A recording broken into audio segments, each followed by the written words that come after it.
Darwin. L'interface proposée par Word vous permet d'utiliser les différentes fonctionnalités de ce logiciel à l'aide d'un ruban.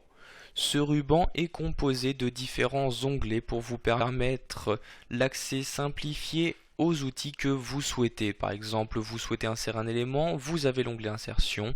Pour effectuer des modifications de mise en page, vous avez l'onglet Mise en page. Si vous souhaitez maintenant personnaliser ce ruban, vous devez savoir dans un premier temps que vous pouvez le masquer en cliquant sur ce bouton-là et le réafficher en recliquant sur ce même bouton. Vous voulez maintenant choisir de créer un nouvel onglet et à l'intérieur de cet onglet, vous allez choisir d'afficher des outils favoris, donc les outils que vous vous servez le plus souvent. Donc pour personnaliser le ruban, vous faites un clic droit dans celui-ci et vous cliquez sur personnaliser le ruban. Automatiquement la fenêtre des options Word s'affiche et c'est par l'intermédiaire de cette fenêtre que vous allez pouvoir le personnaliser. Donc par exemple ici je souhaite insérer avant l'onglet accueil un onglet favori, donc je sélectionne accueil, je clique sur nouvel onglet. Mon nouvel onglet est alors créé, je souhaite donc le mettre en première position, je le sélectionne, je clique sur la flèche du haut.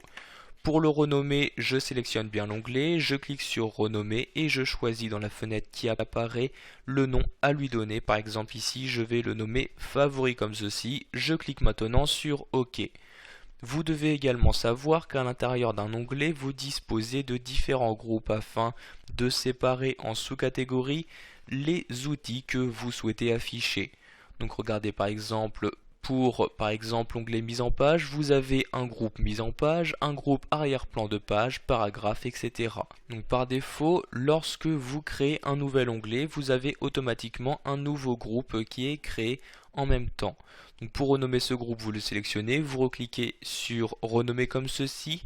L'avantage d'un groupe est que vous allez pouvoir également lui appliquer un icône. Par exemple, je vais choisir ici de lui appliquer cette icône et je vais ici le nommer mon groupe comme ceci. Donc j'écris ici mon groupe, je clique sur OK, le groupe alors a été renommé.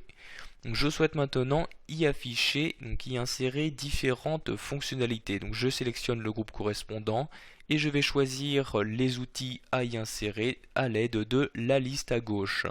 Donc vous avez ici la liste des commandes courantes, donc les commandes les plus utilisées sous Word, que ce soit ici pour annuler une modification, copier ou coller, enregistrer un document, etc. Donc je vais ici choisir d'afficher l'outil enregistré, je le sélectionne, je clique sur ajouter comme ceci, automatiquement l'outil est ajouté au groupe qui était sélectionné. De cette manière, je vais pouvoir insérer toutes les fonctionnalités que je souhaite, par exemple également annuler, je sélectionne sur ajouter. Pour afficher une autre liste des commandes, vous cliquez ici sur la flèche, vous allez choisir les commandes que vous souhaitez afficher. Vous pouvez par exemple choisir d'afficher une liste des commandes présentes dans l'onglet Fichier, la commande présente dans tous les onglets. Vous pouvez également choisir d'afficher toutes les commandes disponibles dans Word ou encore celles qui ne sont actuellement pas présentes dans le ruban Office. Je mets par exemple ici commande non présente sur le ruban, j'ai alors accès à ces différents outils. Je vais par exemple choisir ici d'afficher les modifications, donc d'afficher cet outil dans mon nouvel onglet, je clique maintenant sur ajouter. Je peux cliquer ici sur OK, automatiquement toutes les modifications sont effectuées. Vous pouvez par exemple voir maintenant que j'ai bien dans un premier temps l'onglet favori qui était inséré, je clique dessus, j'ai bien le groupe mon groupe qui est appliqué et à l'intérieur les différents outils que j'avais choisi d'utiliser. Pour remodifier le ruban, vous refaites un clic droit à l'intérieur de celui-ci, vous cliquez sur personnaliser le ruban. Je vais par exemple ici choisir de ne plus afficher cet outil-ci, je le sélectionne, je clique sur supprimer. Vous allez également pouvoir choisir de désactiver l'affichage d'un onglet, par exemple l'onglet publie postage, vous ne vous en servez jamais, vous souhaitez donc le masquer, vous décochez la case correspondante, vous cliquez sur OK, l'onglet n'apparaît alors plus dans votre document, celui-ci a juste été masqué. Pour finir, nous allons voir qu'il existe un autre moyen pour accéder rapidement aux fonctionnalités favorites. Il s'agit ici de cette barre d'outils qui par défaut vous propose de sauvegarder, d'annuler ou rétablir une commande. Pour gérer les commandes qui doivent apparaître dans cette liste, vous cliquez ici sur ce bouton. Je vais par exemple choisir d'afficher ici le bouton création d'un nouveau document. Je clique donc sur nouveau. Le bouton apparaît alors automatiquement dans la barre d'outils accès rapide.